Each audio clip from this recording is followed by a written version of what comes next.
Start.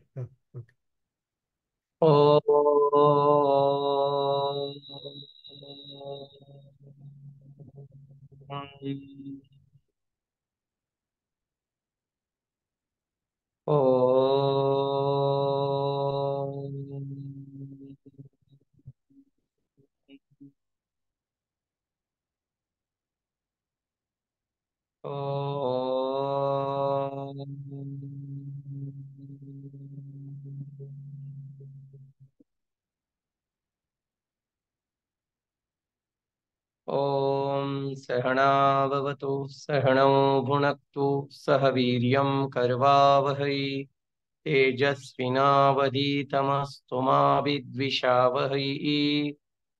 ॐ शान्ति शान्ति शान्तिः।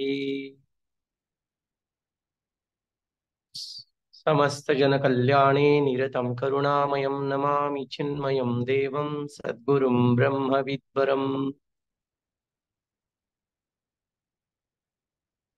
हरि ओम। मागच्या वेळेस आपण चिन्मय मिशन ची सुरुवात, गुरुदेवांचं दृष्टी, त्यांचं विजन, त्यांचा उद्देश, ही संस्था स्थापन करण्यामागच्या सगळं आपण बघितलं. गुरुदेवांनी एक संदेश दिला की विचार उच्च असले पाहिजे, थिंक बिग. पण नुसते विचार मोठे असून चालत नाही. विचारांना हातपायांची गरज असते.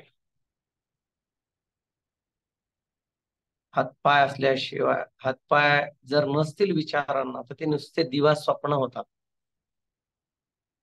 म्हणून idea should have hands and legs. पण आपण जे विचार करतो ते जर आपल्याला अस्तित्वात म्हणजे प्रॅक्टिकल मध्ये जर आणायचे असतील तर कार्य केलं पाहिजे. आणि त्याच्यासाठी नियोजन फार आवश्यक. Plan out your work and work out your plan. आणि गुरुदेवांची जी दृष्टी होती की भारतातला प्रत्येक व्यक्ती हा त्याचा विकास झाला पाहिजे. व्यक्तीच्या विकासातूनच देशाचा विकास घडत असतो. आणि हा व्यक्तीचा विकास ज्ञानाशिवाय होऊ शकत.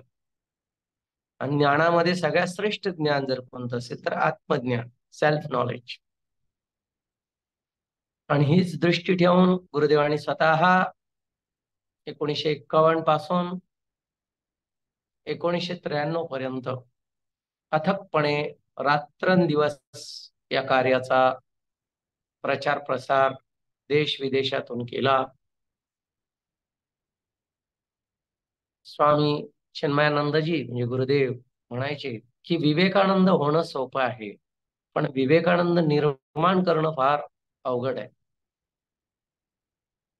आपल्याला जर आपल्याला असलेल्या आयुष्याच्या कालावधीमध्ये जास्तीत जास्त कार्य करायचं असेल तर आपल्याला इतरांची मदत घ्यावी लागेल.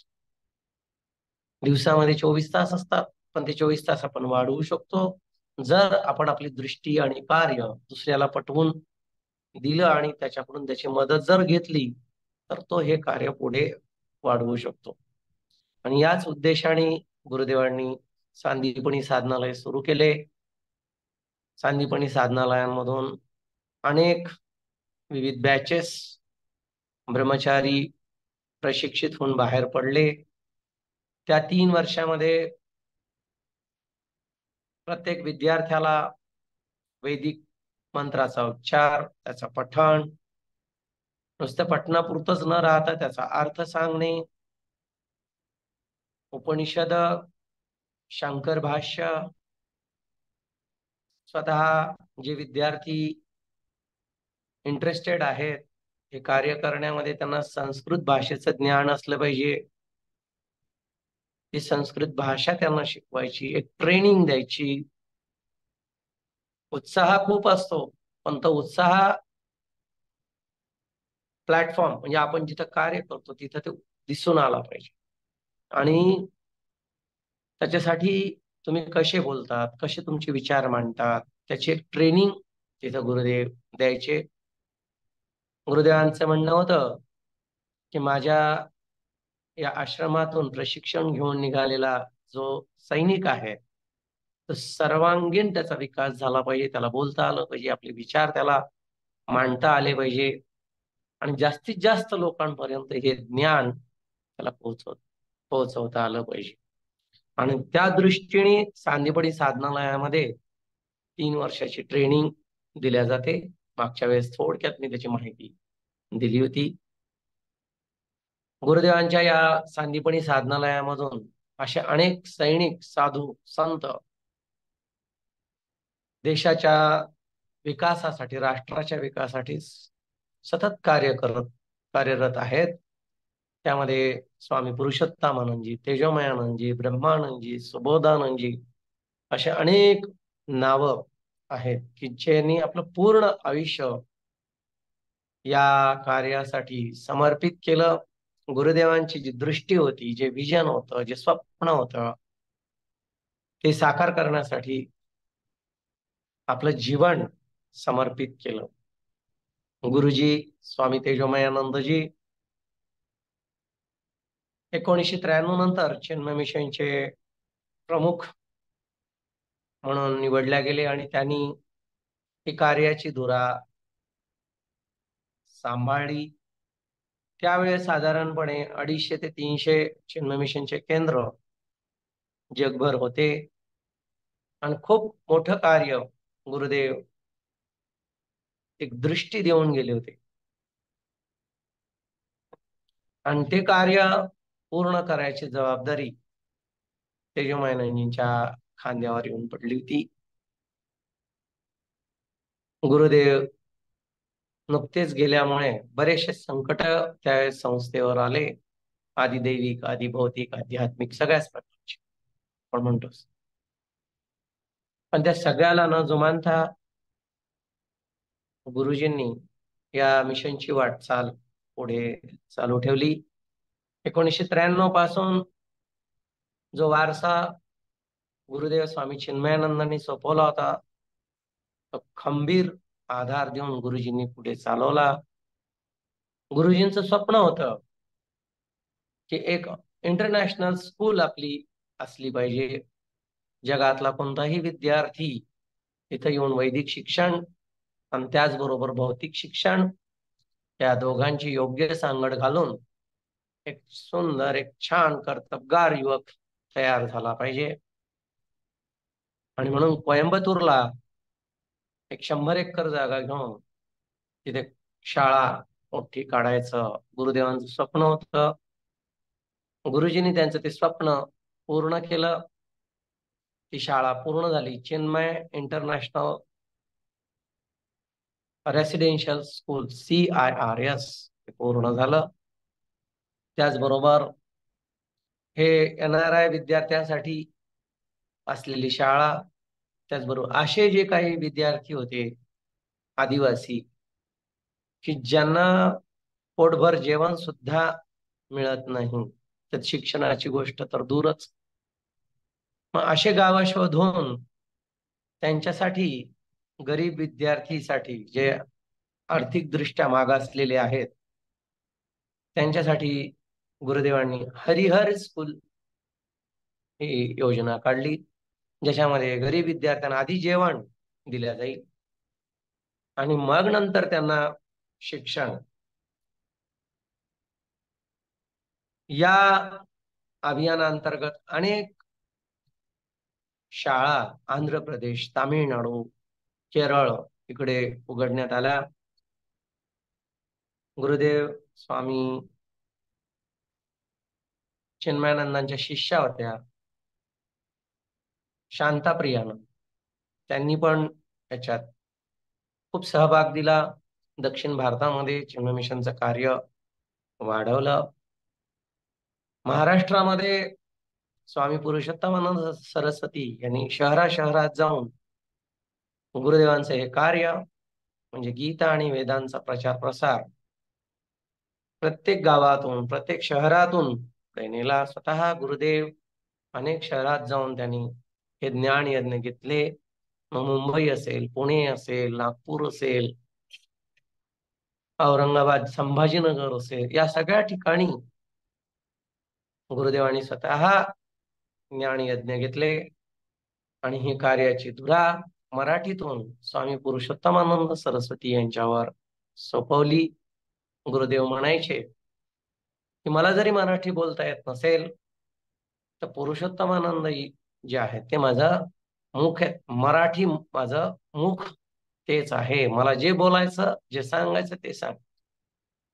महाराष्ट्रामध्ये इतर जे केंद्र होती, मग जळगाव असेल, नांदेड असेल, उदगीर, पुसद, अशा रुरल एरियामध्ये जिथं कोणी जास्त जात नाही, जिथं वाहन व्यवस्था नव्हती, रेल्वे नव्हते, विमान नव्हती, अशा ठिकाणी स्वतः पुरुषोत्तमानंद सरस्वती बसनी स्वतः जायचे. तिथं वेगवेगळ्या चिन्मय मिशन ज्ञान यज्ञ केंद्र, ज्ञान यज्ञ समिती स्थापन करायचे आणि वर्षातून एकदा ते भगवद्गीताचा एक अध्याय आणि उपनिषद प्रत्येक शहरातून सातत्याने घेत राहील. 1968 पासून पुरुषोत्तमानंदजींनी हे कार्य सुरू केलं तर त्यांच्या शेवटच्या श्वासापर्यंत म्हणजे 17 जानेवारी 2011 पर्यंत पुरुषोत्तमानंदजींनी सातत्याने हे कार्य केलं. गांधीजींनी ज्याप्रमाणे म्हटलेलं आहे, my action is louder than my speech. मी बोलण्यापेक्षा मी वागतो कसं हे फार महत्वाचं आहे. त्याचप्रमाणे स्वामी पुरुषोत्तमानंदजी यांनी आपल्या वागण्यातून आम्हा सगळ्यांना एक आदर्श समोर ठेवला की काम असं केलं पाहिजे, न थकता, न रडता, कोणतीही तक्रार न करता आपण आपलं कार्य केलं पाहिजे. पुरुषोत्तमानंदजी स्वामीजी यांना तुकडोजी महाराजांची भजनं खूप आवडायची. स्वतः खूप त्याचा प्रचार प्रसार करायचे आणि या भजनाच्या माध्यमातून स्वामीजींनी अनेक जणांपर्यंत, अनेक लोकांपर्यंत हे ज्ञान पोहोचवलं. स्वामीजी स्वतः सकाळी 7 वाजता उपनिषदाचा वर्ग घ्यायचे आणि दुपारी 10 वाजेपासून तर 3 वाजेपर्यंत, सकाळी 10 ते दुपारी 3 पर्यंत वेगवेगळ्या कॉलेजेसमध्ये जाऊन विद्यार्थ्यांसाठी व्यक्तिमत्व विकास या विषयावर वर्ग घ्यायचे.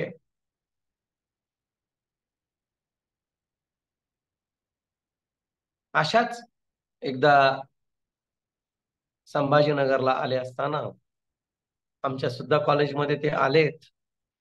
दुपारच्या वेळेस त्यांनी युवकांसाठी वर्ग घेतले. अनेक युवकांचे जे प्रश्न असतात त्यांच्या स्तरावर येऊन त्यांनी ते सोडवले आणि तिथे त्यांनी तरुण विद्यार्थ्यांना चिन्मय मिशनची ओळख करून दिली आणि तिथंच माझा स्वामी पुरुषोत्तमानंदजींशी संपर्क आला. काय आहे चिन्मय मिशन? तर चिन्मय मिशन मध्ये बाल संस्कार वर्ग आपण घेत असतो. बाल संस्कार वर्गामध्ये असं म्हणतात की वीट जी असते त्या वीटवर, मातीच्या वीट जी असते तिच्यावर कंपनीचं नाव जे आहे, स्टॅम्प जो आहे, ती ओली असतानाच तिच्यावर तो स्टॅम्प लावतात. तसंच मुलांवर जे संस्कार होतात ते वयाच्या 7-8 वर्षापर्यंतच ते होतात आणि म्हणून लहान मुलांवर संस्कार केले पाहिजे आणि म्हणून बाल संस्कार वर्गाची कल्पना जी गुरुदेवांची होती ती स्वामी पुरुषोत्तमानंदजींनी सर्वांपर्यंत ती पोहोचवली. जेव्हा जेव्हा ते ज्ञान यज्ञाला यायचे, इथल्या कार्यकर्त्यांना, आमच्यासारखे जे सेवक होते त्या सगळ्यांना एकच विचारायचे, किती बाल संस्कार वर्ग चालले, किती बाल विहार वर्ग, युवा वर्ग किती चालले, अभ्यास वर्ग किती चालले, याच्यावर त्यांचा जोर होता. गुरुदेव पण म्हणायचे की स्वाध्याय शिवाय सेवा पूर्ण होत नाही. स्वाध्याय जर नसेल, स्वाध्याय शिवाय जर तुम्ही सेवा करत असाल तुमची सेवा चिरकाळ टिकणार नाही. तुमच्यामध्ये राग, द्वेष, लोभ, मोह, मत्सर हे वाढतील. म्हणून स्वाध्याय केलाच पाहिजे. स्वाध्याय प्रवचनाभ्याम न प्रमदितव्यम. स्वतः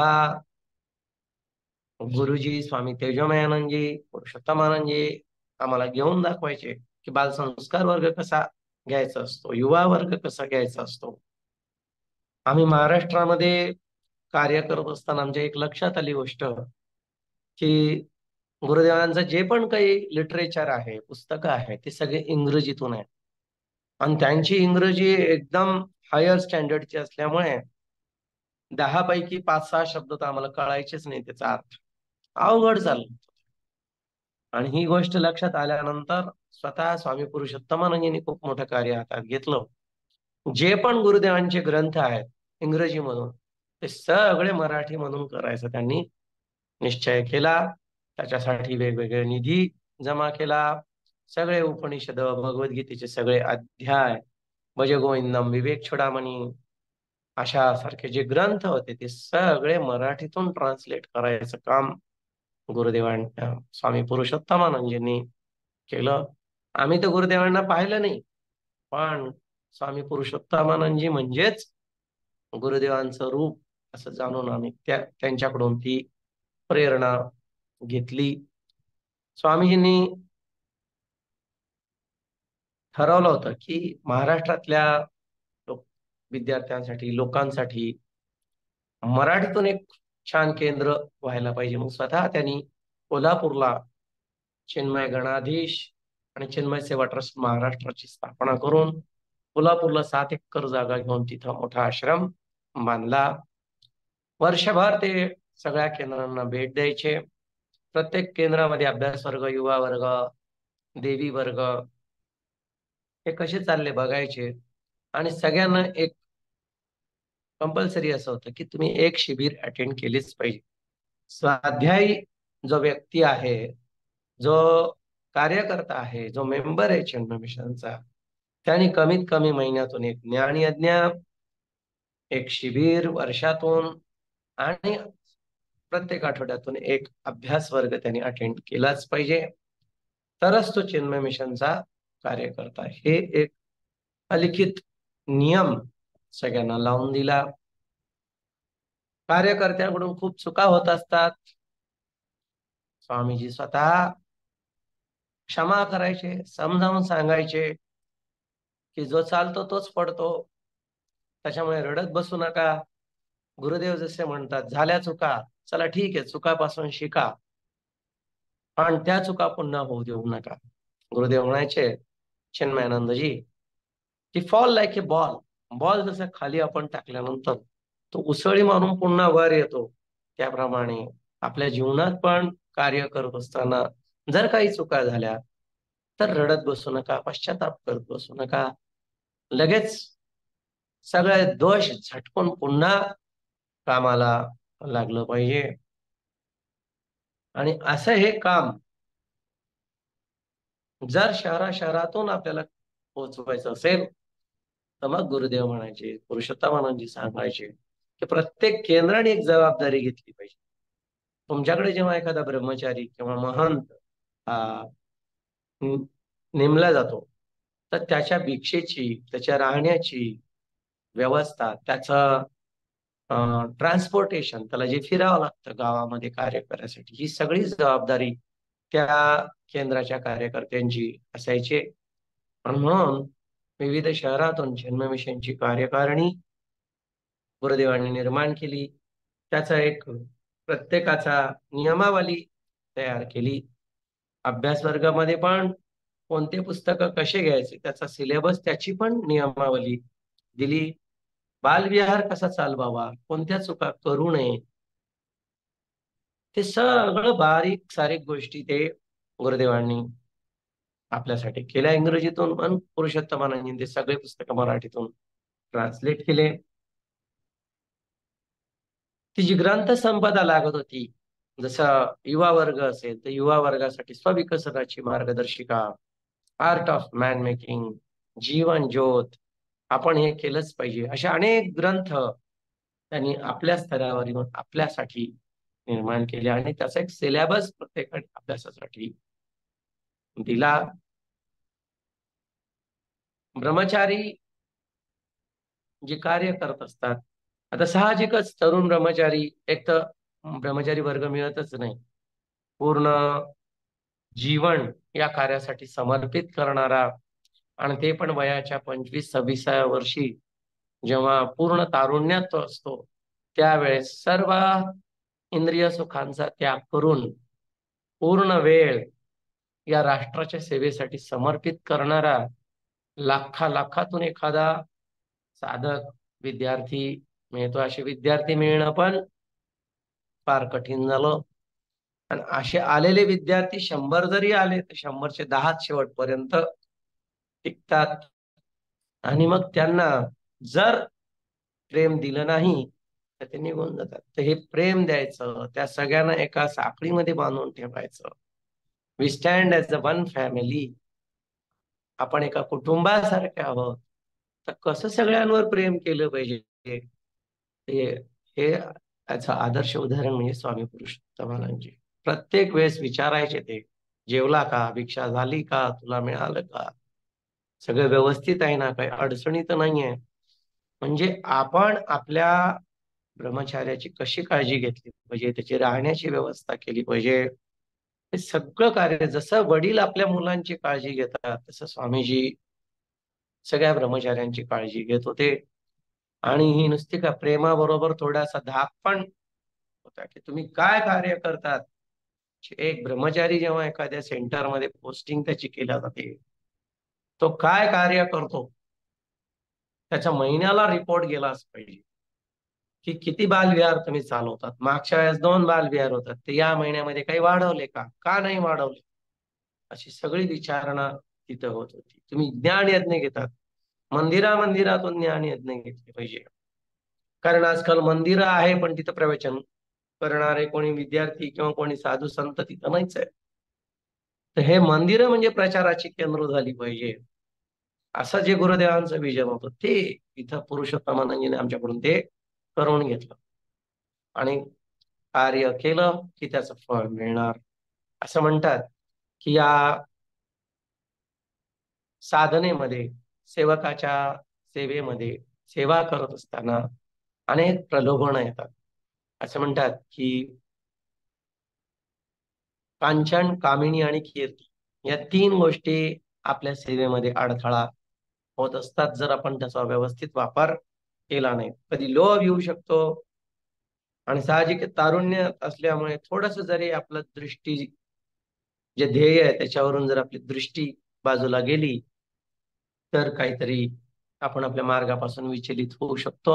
नजर हटी दुर्घटना घटी, असं होऊ नये म्हणून सातत्याने स्वाध्याय, ध्यान, जप हे सतत ब्रह्मचार्याने केलंच पाहिजे. अशी नियमावली ब्रह्मचार्यांना दिली की तुम्ही तुमचा स्वाध्याय सोडू नका. तर असे हे महंत प्रत्येक केंद्रात जाऊन कार्य करायचे. मी भारतभर भ्रमण केलं, चिन्मय मिशनच्या अनेक केंद्रांना भेट दिल्या. इतके सेंटर आहेत की त्याच्यातल्या 10% केंद्रांना सुद्धा मी अजून भेट देऊ शकतो इतक्या दिवसावर.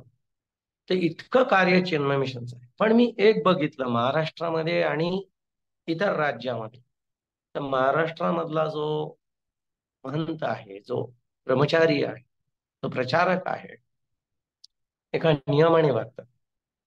इथं भिक्षा ही फार कंपल्सरी. जसं समर्थाने भिक्षेवर एक समाज दिलाय की भिक्षा का मागितली पाहिजे, तर भिक्षेमुळे लोकसंपर्क वाढतो. भिक्षेमुळे लोकांचे मन आपल्याला समजतात. मानसिक स्तरावर त्यांना येणाऱ्या अडचणी, त्यांचे स्ट्रेस, त्यांचे टेन्शन्स काय आपल्याला सांगितलं पाहिजे. आपण उगीच शंकर भाष्य उपनिषद त्यांना शिकवणार, पण त्यांना day to day active life मध्ये अनेक वेगळे प्रॉब्लेम असतात. तर आपल्याला त्यांना काय सांगायचं याच्यापेक्षा त्यांना कशाची गरज आहे हे आपल्याला आधी समजलं पाहिजे. जसं डॉक्टर आधी पेशंटला समजून घेतो आणि मग औषधं देतो, त्याप्रमाणे जर आपल्याला आपल्या लोकांच्या संपर्कात जर आपण आलो नाही तर आपल्याला कार्य करताच येणार नाही. लोकांची गरज जी आहे काय आहे हे कळणार नाही.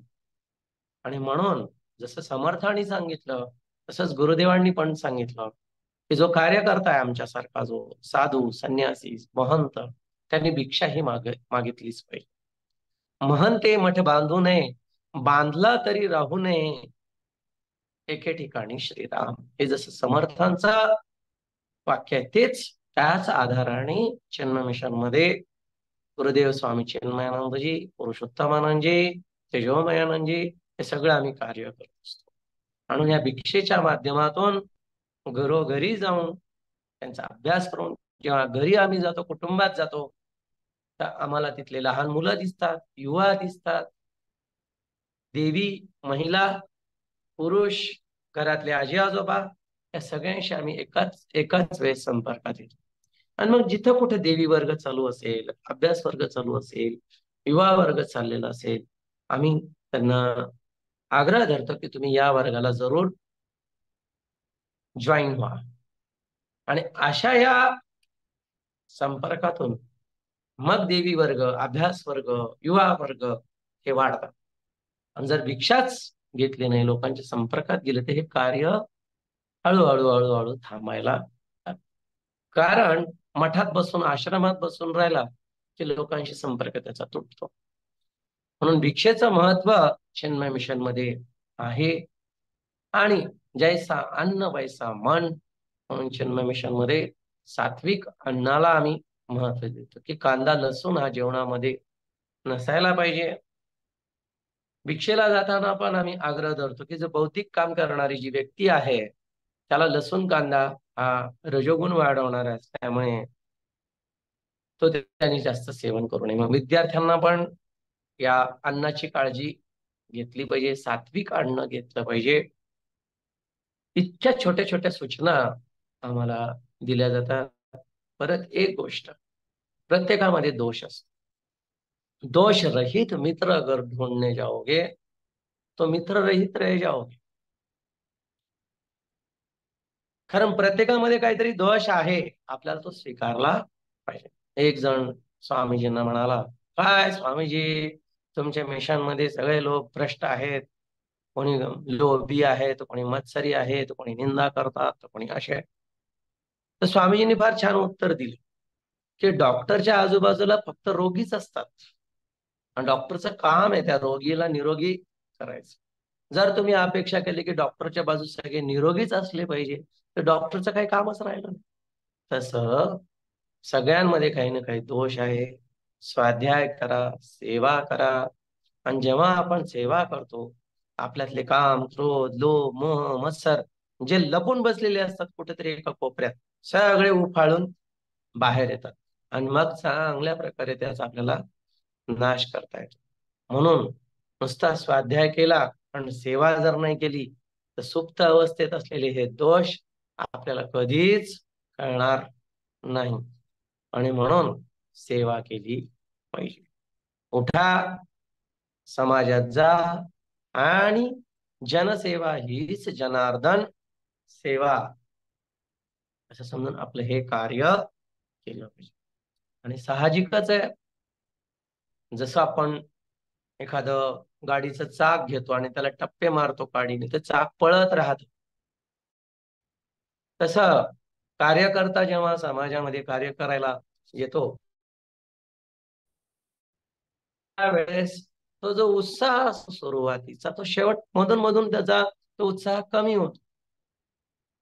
कधी कधी एखाद्या वेळेस आपण कोणत्या कामासाठी निघालो हेच विसरून जाऊन दुसरंच काहीतरी काम हातात घेऊन बसतो. ज्ञान वाटायला निघाला, मध्येच योगा करत बसला, मध्येच दुसरं काहीतरी करत बसला. असं होऊ नये म्हणून गुरुजींनी अभ्यास केला आणि गुरुजींनी ठरवलं की जे पण ब्रह्मचारी आहेत, स्वामी आहेत, कार्यकर्ते आहेत, यांची दरवर्षी एक कॉन्फरन्स, एक मीटिंग घेतली पाहिजे.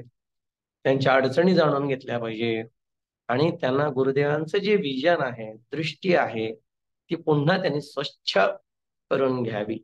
की आपण कोणत्या कार्यासाठी निघालो, बरोबर तेच आपण करतो की नाही, आपण कुठून होतो, कुठं चाललो, काय आपल्याला करायचं, आपला उद्देश काय, हे प्रश्न प्रत्येकाने दररोज विचारले पाहिजे. आणि जर कोणी चुकत असलं तर त्याला सांगितलं पाहिजे. आणि म्हणून असं एक केंद्र असावं की जिथं नवीन नवीन लोकांनी यावं, गुरुदेवांची जी दृष्टी आहे, गुरुदेवांचं जे स्वप्न आहे, गुरुदेवांच्या ज्या आयडिया आहेत त्या आत्मसात करून घ्यायच्या आणि मग फील्डमध्ये जाऊन हे कार्य केलं पाहिजे. आणि याच्यासाठी एक व्हिजन सेंटरची फार आवश्यकता होती. व्हिजन सेंटर म्हणजे दृष्टी ट्रेनिंग सेंटर. तर असं एक सांदीपनी साधनालय मुंबईला जे आश्रम होता तो छोटा आहे. म्हणून गुरुजी स्वामी तेजोमयानंदजींनी 2000 साली मोठं व्हिजन सगळ्यांना दिलं की असं एक केंद्र पाहिजे की जगातला कोणताही व्यक्ती येऊन तिथं थांबू शकला पाहिजे आणि त्याला सगळ्या प्रकारचं प्रशिक्षण आपण देऊ शकलो पाहिजे. तर याला चिन्मय व्हिजन सेंटर असं म्हटलंय. आणि त्यासाठी स्वामी तेजोमयानंदजींनी पुण्याला 70 एकर जागा घेऊन वळवणला पिरंगुटच्या पौडफाटा पिरंगुटच्या तिथे 70 एकर जागा घेऊन तिथं फार मोठं चिन्मय व्हिजन सेंटर निर्माण केलं, जिथे एकाच वेळेस 2000 लोक राहण्याची व्यवस्था आहे आणि तितक्याच लोकांचा ऑडिटोरियम आहे. एकाच वेळेस तिथे 3-3, 4-4 सत्र चालू शकतात असे हे vision centre, training centre, camp centre इथं आहे. त्याचबरोबर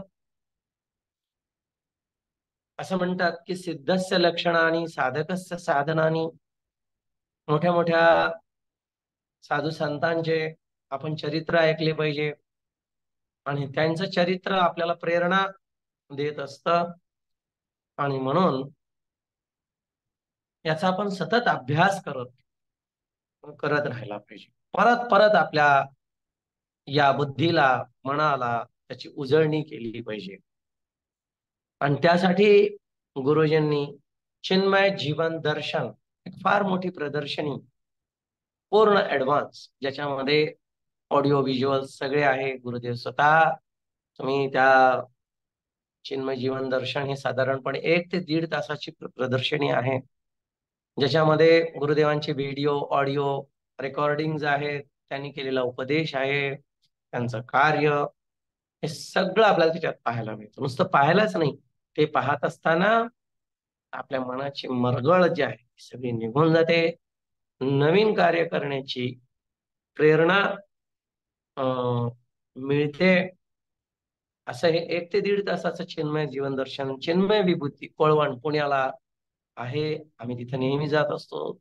जे कोणी पुण्याला आहे त्यांनी जरूर त्याला भेट द्या, जाणून घ्या.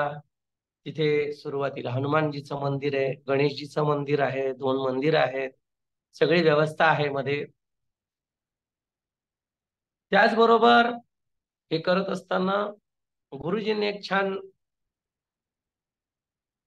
आयडिया, कल्पना आली. एक वाटिका, आपण म्हणतो एक अशोक वाटिका होती, जिथे सीतेला ठेवलं होतं रावणाने. पण गुरुजी म्हणाले अशी वाटिका असण्यापेक्षा एक अशी वाटिका पाहिजे, आनंद वाटिका. आनंद वाटिका म्हणजे त्या बागेमध्ये गेला आनंद भेटला पाहिजे. आणि म्हणून गुरुजी म्हणजे स्वामी तेजोमयांच्याच प्रेरणेनं तिथे स्वानुभूती वाटिका निर्माण झाली. वेगवेगळ्या कथा, वेगवेगळे उदाहरणं, उपनिषदातले कोटेशन्स, कथा, याच्याद्वारे सुंदर 1.5 ते 2 तास लागतात ती वाटिका बघण्याला. त्याच्यात सगळं आध्यात्मिक जे कन्सेप्ट आहेत ते सगळे स्पष्ट क्लिअर केलेले आहेत. तर ती स्वानुभूतिका वाटिका जो बघेल त्याला आत्मज्ञानामध्ये कोणताच संशय तिथं राहणार नाही. इतकं सुंदर ती वाटिका गुरुजींनी निर्माण केली. आता काळानुसार प्रत्येकाला बदलावं लागतं आणि जो काळानुसार बदलत नाही तो दिसेनासा होऊन जातो. गुरुदेव स्वामी चिन्मयानंदजी उदाहरण द्यायचे. एखाद्या लोखंडी ताराने जर आपण झाडाला, ते झाडाचं खोड लहान असताना जर आपण पिळा देऊन बांधला तो झाडाला तार, जसं आपण कपडे वाळू घालण्यासाठी तार बांधतो तसा. काही दिवसांनी ते झाडाचं खोड वाढतं, पण तार जो आहे त्याचा आकार काही वाढत नाही. तर होतं असं की ते खोड त्या तारावरून तारमध्ये दिसेना असा होऊन जातो, खोड मोठं होतं वर. तसं समाजामध्ये लोकांचे विचार, युवकांचे विचार सतत बदलत असतात. प्रचार प्रसार ज्ञानाचे माध्यम बदलत असतात. जसं आता आपण ऑनलाईन बघतोय. आता ही काळाची गरज आहे आणि काळानुसार आपल्याला बदलता पण आलं पाहिजे. पूर्वीच्या काळी एकत्र येणं 200-500 लोक खूप सोपं गोष्ट होती. आता वेळ नाहीये. घरी बसून सगळ्यांना हे ज्ञान सहज उपलब्ध होत आहे. मोबाईल, आता आपण जर मोबाईलचा द्वेष केला तर मागे पडू. मोबाईल एक साधन आहे, त्याचा योग्य वापर आपण केला पाहिजे. मीडिया ज्याला म्हणतात, टीव्ही, हे एक साधन आहे. मग हेच जर चुकीचं ज्ञान जर या माध्यमातून याचा प्रचार प्रसार होऊ शकतो, तर त्याच माध्यमातून आपण चांगल्या ज्ञानाचा का आपण प्रचार प्रसार करू शकणार नाही. आणि म्हणून हा हेतू लक्षात घेऊन, ही दृष्टी लक्षात घेऊन गुरुजींनी ठरवलं की जे उपनिषद वेदांताचं जे ज्ञान आहे हे सर्वसाधारण माणसापर्यंत पोहोचलं पाहिजे. जसं रामायण आणि महाभारत आजकाल प्रत्येक मुलाच्या अं, व्यक्तीच्या हृदयापर्यंत पोहोचलेलं जर असेल तर या टीव्हीच्या माध्यमातून, आणि ते प्रभावी उपकरण आहे. पर उपनिषदांचं ज्ञान ते का नाही पोहोचत? आणि म्हणून जे कोणी करत नाही ते आपण करायला पाहिजे. म्हणून गुरुजींनी असं ठरवलं की भगीरथाने जसं अथक प्रयत्न करून ते ज्ञानाची गंगा सर्वसाधारणपणे लोकांपर्यंत आणली, त्याचप्रमाणे हे उपनिषदाचे जे ज्ञान आहे त्याच्या या ज्ञानाची गरज आज या मॉडर्न भौतिक तरुणाला खूप आवश्यकता त्याची आहे. आणि त्यासाठी मग त्यांनी उपनिषद गंगा नावाचं एक धारावाहिक सुरू केलं. तर या धारावाहिकाला पण खूप विरोध झाला आधी, की हे काम आपले थोडी आहे, हे तर मीडियावाल्यांचे काम आहे, स्वामी संन्यासांना काय करायचं या गोष्टीचं. पण गुरुजींनी स्वतः त्याच्यात लक्ष घालून 52 एपिसोड असलेलं हे उपनिषद गंगा नावाचं सिरियल स्वतः 20 ते 22 कोटी रुपये खर्च करून सगळ्यांच्या मदतीनं हे सिरियल तयार केलं. आणि दूरदर्शनवर त्याचं प्रसारण पण झालं अनेकदा. सकाळी 9 वाजता प्राईम टाइमला ते प्रसारण, आणि त्याचा खूपच प्रभाव लोकांवर पडला. अनेक लोकांनी त्याच्यापासून प्रेरणा घेतली. तर 1916-17 साली हे सगळं तयार झालेलं. नंतर कोरोनाच्या काळात तर पुन्हा सगळ्यांना परत ते पाहायला मिळालं. नंतर बघितलं की आता टीव्ही पेक्षा युट्यूब युट्यूब आणि या माध्यमातून जास्त प्रचार प्रसार होतोय. तर हेच जे उपनिषद गंगा सिरियल आहे आता युट्यूबवर पूर्ण म्हणजे मोफत उपलब्ध आहे. ज्याला जे पाहिजे ते एपिसोड सहज बघू शकत होता, बघू शकतो आता पण. तर असं हे कार्य सर्वसाधारण माणसापर्यंत या उपनिषद गंगांच्या माध्यमातून पोहोचवलं. आता 2017 साली या कार्याबद्दल माहिती देताना सांगितले की आमच्या क्षमा मेहत्रे म्हणून एक डॉक्टर क्षमा मेहत्रे, ते आमचा एक चिन्मय मिशनची एक वेगळी विंग आहे, शाखा. त्याला आम्ही कॉर्ड म्हणतो, Chinmaya organisation for rural development. तर 350 गावं आम्ही दत्तक घेऊन प्रत्येक गावातल्या महिला ज्या आहेत त्यांना, जसं तुम्ही बीसी वगैरे करतात तसं छोट त्यांना आर्थिक दृष्ट्या मजबूत करण्यासाठी योजना आहेत. त्यांना छोटे छोटे रोजगार दिले जाते. मशीन, शिवणकला, हे वेगवेगळ्या वस्तू बनवण्याचं ट्रेनिंग दिलं जातं. त्याचबरोबर या गावाला आपण आरोग्य म्हणजे दवाखाना किंवा काही औषधं, बेसिक ज्या गोष्टी आहेत ते त्या गावाला दिल्या जातं. जेव्हा गाव दत्तक घेतलं जातं, त्या गावामध्ये जे व्यसनी लोक असतात, त्यांना त्या व्यसनापासून कसं मुक्त करायचं, कसं सोडवायचं, त्यांच्या आर्थिक अडचणी कशा दूर करायच्या, यासाठी वेगवेगळ्या योजना आम्ही राबवत असतो चिन्मय मिशन तर्फे. तर आमच्या क्षमा मेत्रे आणि गुरुजींना नरेंद्र मोदींद्वारे आणि चिन्मय चिन्मय मिशनच्या या कार्यासाठी पद्मभूषण अवॉर्ड गुरुजींना दिल्या गेलं. क्षमा मेत्रेंना पण तेच अवॉर्ड दिल्या गेले चिन्मय मिशनच्या या कार्यासाठी.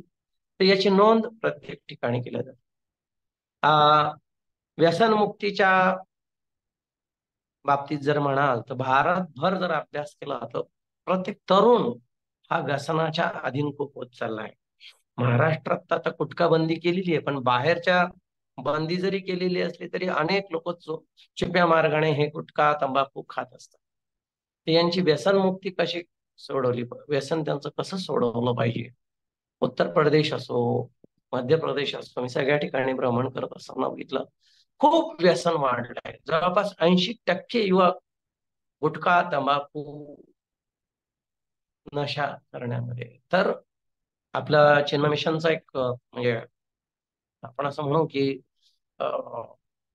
प्रधानमंत्री मोदीजींनी चिन्मय मिशनला निवडलेलं आहे या कार्यासाठी की NGO मध्ये चिन्मय मिशन ही एक संस्था आहे की भारतामध्ये अनेक ठिकाणी हे व्यसन मुक्ती जी आहे त्याच्यावर कार्य करतात. ज्ञानाचा तर प्रचार आहेच, प्रत्येक सेंटर मधून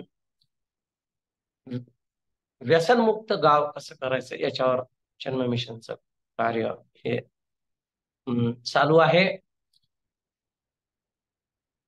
हे झालं व्यसनमुक्तीच्या बाबतीत. बाकीच्या ज्ञानाच्या बाबतीत सर्वांगीण ज्याला आपण असं म्हणून विकास चिन्मय मिशन तर्फे या ज्ञानाच्या माध्यमातून केला जातो. म्हणजे बालसंस्कार वर्ग, युवा वर्ग, देवी वर्ग, अभ्यास वर्ग सगळ्यातून कार्य सतत आता पुढे चालू आहे. आता आपण जे म्हणतो की काळ आता बदललाय, परत आता एक एक दीड दीड तासाचे प्रवचन थोडा ऐकायला लोकांना थोडं जड होतं, म्हणून रील्स. तर या रील्सवर सुद्धा आता कार्य चालू आहे. युट्यूब, इंस्टाग्राम याच्या माध्यमातून सुद्धा हे उपनिषदाचं ज्ञान कसं लोकांपर्यंत पोहोचवल्या जाईल त्याचे पण प्रयत्न चालू आहे. 2017 साली तेजोमायनंजींनी ठरवलं की बस आता कुठेतरी आपल्याला थांबता आलं पाहिजे.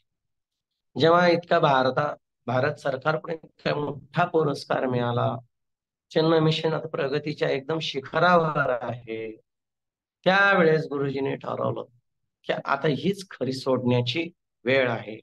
आपण जे कार्य करतो आपण ते नवीन पिढीला सोपवलं पाहिजे. ज्या माणसाला कुठं थांबावं हे कळतं त्याला खरं जीवन जगता आलं. आणि मग त्यांनी त्या 2017 साली ठरवलं की आता ह्या पदातून मुक्त व्हायचं. तर चिन्मय मिशनचं प्रमुख पद त्यांनी स्वतः त्यावेळेस स्वामी स्वरूपानंद सरस्वती यांना त्यांनी निवडलं आणि ही सगळ्या कार्याची धुरा त्यांच्याकडे सोपवली. चिन्मय मिशनचं प्रमुख पद आता तुम्ही सांभाळा आणि हे कार्य पुढे चालू. आणि त्याच वेळेस नरेंद्र मोदीजींनी गुरुदेवांना आणखीन त्यांचा आदर व्यक्त केला. एक 10 रुपयाचं नाणं गुरुदेवांच्या चित्राने युक्त करून ते नाणं प्रसिद्ध केलं. आणि ते एक प्रकारची चिन्मय मिशनला केलेली पाठ थोपटण्यासारखं ते त्यांच्याकडून कार्य झालं. त्याचबरोबर गुरुदेवांचा विचार होता की आपलं एक विद्यापीठ असलं पाहिजे, युनिव्हर्सिटी आपली असली पाहिजे, ज्याच्यामध्ये आपल्याला पाहिजे त्या पद्धतीने आपण संस्कृत, उपनिषद, वेदांताचा अभ्यास त्याप्रमाणे कोर्सेस आपण डिझाईन करू शकलो पाहिजे. आणि 2015 साली आपल्याला चिन्मय युनिव्हर्सिटी, संस्कृत युनिव्हर्सिटीची मान्यता मिळाली. आणि आता त्याच्यात पण आता सगळे प्रकारचे कोर्सेस सुरू झालेत. त्याच्यामध्ये आध्यात्मिक पण आहे, वेदांताचा पण अभ्यास आहे आणि व्यवहारासाठी लागणारे सगळे कोर्सेस ज्याला आपण MBA वगैरे वगैरे म्हणतो, ते सगळे कोर्सेस इंजिनिअरिंगचे असतील, कॉमर्सचे असतील, ते सगळे कोर्सेस तिथं सुरू केलेली. केरळमध्ये मुख्य ऑफिस आपलं चिन्मय युनिव्हर्सिटीचं आहे, तिथूनच हे सगळं चालतं. आणि त्याची एक शाखा पुण्यामध्ये विभूतीमध्ये चिन्मय युनिव्हर्सिटीच्या अंतर्गत चालते, ज्याच्यामध्ये नादबिंदू, चिन्मय नादबिंदू या ब्रँच मधून विशारद पर्यंत संगीताचं शिक्षण दिलं जातं. त्याचबरोबर युवकांना ट्रेनिंग देण्यासाठी की प्रत्येक मुलगा संन्यासी होऊ शकत नाही, पण तो आपल्या जीवनातलं 1 वर्ष तरी देशासाठी त्याने द्यायला पाहिजे. आणि म्हणून 3 महिने शिका आणि 9 महिने देशाची सेवा करा. या मोहिमेअंतर्गत युथ एम्पॉवरमेंट प्रोग्राम सुरू झाल्या. त्याचे 11 बॅचेस झाल्या. तर त्या 11 बॅचेस मधून अनेक युवक युवती त्यांनी 3 महिने भगवद्गीतेचे काही अध्याय, उपनिषद, हनुमान चालिसा हे विष्णू सहस्त्रनाम शिकले आणि ते कॉलेजेसमध्ये जाऊन विद्यार्थ्यांना शिकवतात. 3 महिने त्यांनी ट्रेनिंग घ्यायचं आणि 9 महिने वेगवेगळ्या महाविद्यालयामध्ये जाऊन त्याचा प्रचार प्रसार करायचा. 11 महिने 11 बॅचेस त्याच्या तयार झाल्यात. आमच्या नंतर एक लक्षात आलं की हे जे विद्यार्थी आहेत त्याला महाराष्ट्रातला मराठी विद्यार्थी जात नाही, आणि त्याचं कारण आहे भाषा. इंग्रजी त्यांना खूप अवघड वाटतं. तर आता आमची आता योजना आहे की हे युथ एम्पॉवरमेंट प्रोग्राम, ही जी मोहीम आहे, योजना आहे, ती मराठीतून आता सुरू करायची. आणि त्याच्यासाठी नांदेडमध्ये आपण इथं जागा घेऊन 50 विद्यार्थ्यांची राहण्याची व्यवस्था, इथं शिबिर आपण घेऊ शकतो. त्याचबरोबर उदगीरला गुरुकुल, जिथे 12 ते 20 विद्यार्थी त्यांना प्रशिक्षण आपण देऊ, गुरुकुल म्हणून. उदगीरला आपला आश्रम तिथं सज्ज झालेला आहे पूर्ण. त्याचप्रमाणे लहान मुलांचे रेसिडेन्शियल कॅम्प, युवाचे रेसिडेन्शियल कॅम्प, वानप्रस्थी लोकांचे चिन्मय वानप्रस्थ शिबिर, हे सगळं घेण्यासाठी नांदेडला एक कॅम्प सेंटर तयार झालेलं आहे, सगळ्या सोयींनी युक्त. आणि गुरुदेवांचं जे विजन आहे ते नांदेड, उदगीर, अहमदनगर, संभाजीनगर या शहरातून करण्याचं काम आम्ही सगळेजण, चिन्मय मिशन नांदेड आणि आमची कमिटी, उदगीर, अहमदनगर, संभाजीनगर या 5 ठिकाणी जाऊन हे कार्य करत असतो. असेच हे कार्य पुढे चालत राहो, अशीच ईश्वर आमच्याकडून वेगवेगळे कार्य करून घेऊ. आमच्याकडून काही चुका झाल्या असतील, देवा आम्हाला क्षमा कर आणि तुझ्या कार्याची सतत आम्हाला संधी देव, हीच ईश्वर चरणी प्रार्थना करून. अजून बोलायला गेलं तर खूप काही आहे, पण जास्त मी विस्ताराने सांगणार नाही. इथेच मी विराम देतो. पुन्हा ज्यांनी ज्यांनी आता ऐकलं, तुमचं संत विचार मंडळ जे आहे त्यांना पण खूप चांगलं काम तुम्ही करतात.